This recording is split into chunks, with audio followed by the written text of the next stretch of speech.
প্রিয় ছাত্রছাত্রী, এখন ভগ্নাংশের গুণ ভাগ সম্পর্কে একটু আলোচনা করব।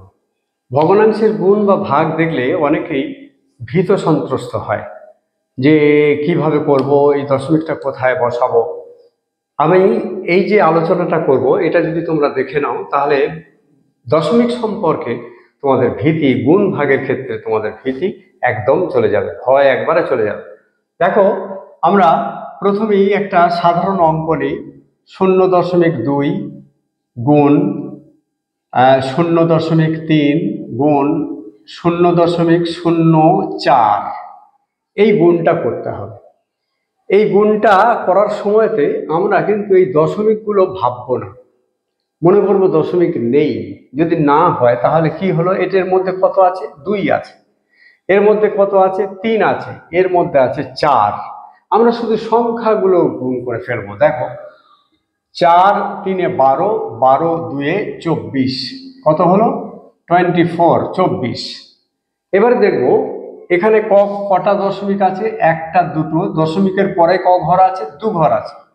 এখানে দশমিকের পরে ক ঘর আছে? 1 ঘর আছে। এখানে দশমিকের পরে ক ঘর আছে? 1 ঘর আছে। তাহলে মোট ক ঘর হলো? 1 2 3 4। তাহলে এখানে আমরা দেখি এর মাত্র 2 ঘর পেয়েছি। এই 2 ঘর পেলে আমরা বাঁয়ে আরো দুটো শূন্য বসিয়ে দেবো, তাহলে 4 ঘর হয়ে গেল। ডান দিক থেকে যেন 4 ঘর হয়, 1 2 3 4। তাহলে এখানে দশমিক বসাবো। যেহেতু পূর্ণ সংখ্যা কিছু নেই, তাই তার জন্য আর একটা শূন্য দিয়ে দিলাম। ঠিক এই রকমই আর একটা উদাহরণ তোমাদের দিই। দেখো, 0.7 গুণ 5.3। একটু খেয়াল করি এই গুণটার ক্ষেত্রে। দেখো, এখানে যদি দশমিক না ধরি তাহলে কত আছে? 7 আছে। এখানে কত আছে? 53 আছে। তাহলে আমরা 53কে 7 দিয়ে গুণ করে ফেলবো। 3 7 21, 1 হাত থাকলে 2, 5 7 35, 7 2 37। ঠিক আছে, তাহলে কত হলো? 371 হলো।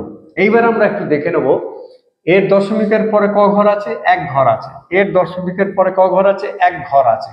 তাহলে আমরা 2 ঘর পরে, ডান দিক থেকে 2 ঘর পরে চলে আসবো, 1 2। তাহলে এই জায়গায় দশমিকটা আমরা বসিয়ে দেবো।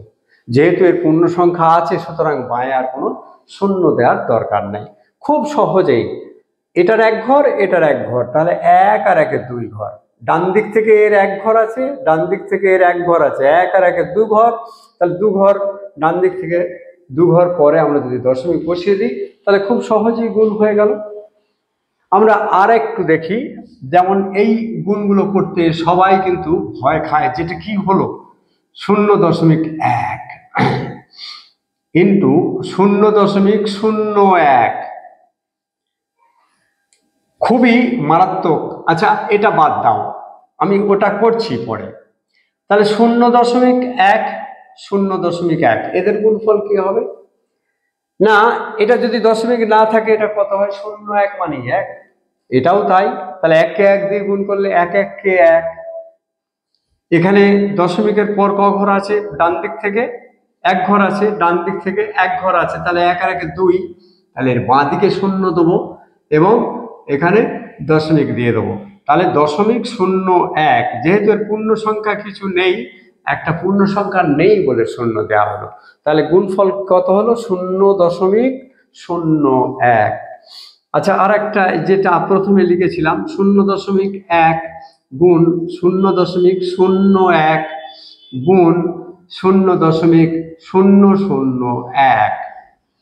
তাহলে দেখো, এইভাবে যদি আমরা গুণ করি তাহলে মনে করো এর দশমিক নেই, তাহলে কটা কি আছে? 1 আছে। এরও তাই। 001 মানেই 1, 0001 মানেও 1। তাহলে এর গুণফল কত হলো? 1। কিন্তু কত ঘর আছে আমরা একটু দেখে নিই। এর দশমিকের পরে ক ঘর আছে? 1 2 3। এর আছে 1 2, এর আছে 1। তাহলে কত হলো?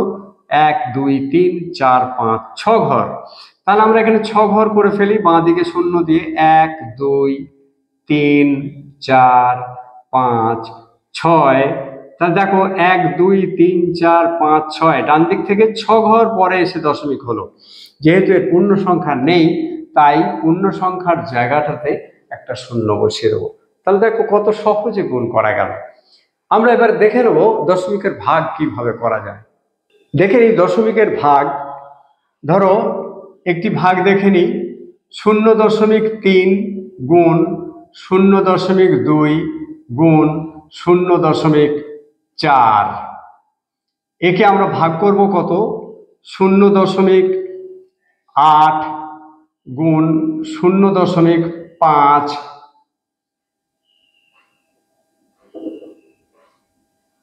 0.2 গুণ 0.3। আচ্ছা 0.2 করি এখানে। তাহলে এখানে যদি আমরা ভাগ করি তাহলে দেখে নিই এখানে উপরে দশমিকের পরে কত ঘর আছে। এখানে দেখো 1 ঘর, 2 ঘর, 3 ঘর। মনে করো দশমিকগুলো কারোরই নেই, তাহলে উপরে ক ঘর আছে, 3 ঘর। নিচে ক ঘর আছে দশমিকের পরে, এর 1 ঘর আছে, এর 1 ঘর আছে, এরও 1 ঘর আছে। তাহলে উপরেও 3 ঘর দশমিক আছে, অর্থাৎ দশমিকের পরে 3টে সংখ্যা আছে, 1 ঘর 1 ঘর করে। আর নিচেতেও ডান দিক থেকে দশমিকের পরে 1টা করে সংখ্যা আছে। তাহলে 3টেতে 3টে করে সংখ্যা আছে, তাহলে উপরেও 3টে, নিচেও 3টে। তাহলে আমরা এই দশমিকগুলোকে ছেড়ে দিয়ে শুধু সংখ্যাগুলোকে লিখব। 3 গুণ 2 গুণ 4 আর 8 গুণ 2 গুণ 3। দেখো 2 2 কেটে যাবে, 3 3 কেটে যাবে, 4 1 এ 4, 4 2 এ 8 সমান 1 এ 2 বা 0.5। এটা আমরা খুব সহজে উত্তর করে দিতে পারি। আবার একটা দেখো, 0.35 গুণ 0.25 গুণ 0.3 ভাগ 0.07 গুণ 0.5 গুণ 0.6। তাহলে আমরা একটু দেখে নিই এদের দশমিক কত ঘর করে আছে উপরে, ঠিক আগেরটার মতো 1 2 3 4 5 ঘর আছে। উপরে ক ঘর আছে, 5 ঘর আছে। নিচে ক ঘর আছে, 1 2 3 4। তাহলে 1 ঘর নিচে কম আছে। তাহলে আমরা এটাকে, এই দুটোকে সমান করার জন্য যে কোনো একটাতে শূন্য বসিয়ে দেবো। যে কোনো একটাতে আমরা যদি শূন্য বসিয়ে দিই তাহলে এটাও 6টা হলো, এটাও 6টা হয়ে গেল। তাহলে দেখো কত হলো, আমরা একটু ফ্রেশ করে লিখে ফেলি।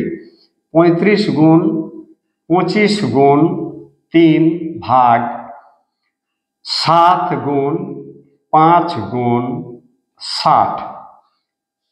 তাহলে দেখো আমরা এবারে একটু কাটাকাটি করে নিই। 5 5 এ 25, 5 12 60, 7 5 এ 35, 3 4 এ 12, কত হলো 5 এর 4। 5 এর 4 দিয়ে যদি আমরা ভাগ করি, এরও একটা সহজ নিয়ম আছে। কি নিয়ম আছে দেখো, এই 4কে কত দিয়ে গুণ করলে 1-এর গায়ে 0 পাওয়া যাবে, 10 বা 100 পাওয়া যাবে না, এটা 25 দিয়ে গুণ করলে হবে। তাহলে এটাকেও আমরা এটাকে ফ্রেশ করে একটু লিখি। এটা একটা আরেকটা পদ্ধতি বললাম, এটা 1.25 হয়ে যাবে। এটাকে আমরা যদি অন্যভাবে করি তাহলে 5 এর 4, 4কে 25 দিয়ে গুণ করতে হবে, 5কেও 25 দিয়ে গুণ করতে হবে। 5কে 25 দিয়ে গুণ করলে কত হয়, 125। আর এটা কত হলে 4 25 100। 1-এর গায়ে কটা শূন্য আছে, 2টো আছে। তাহলে এটা 2 ঘর পরে দশমিক বসবে, 1.25। আমরা উত্তরটা এইভাবেও করতে পারি, এভাবেও করতে পারি। তাহলে খুব সহজভাবে দেখো, খুব সহজভাবে এটা আমরা করে ফেলতে পারি। আরেকটা ভাগ তোমরা দেখো, যেমন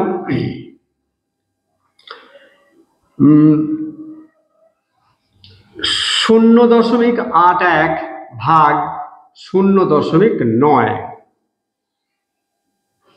হ্যাঁ 0.3 ধরো, 0.3 আছে। তাহলে এটা আমরা কিভাবে ভাগটা করব।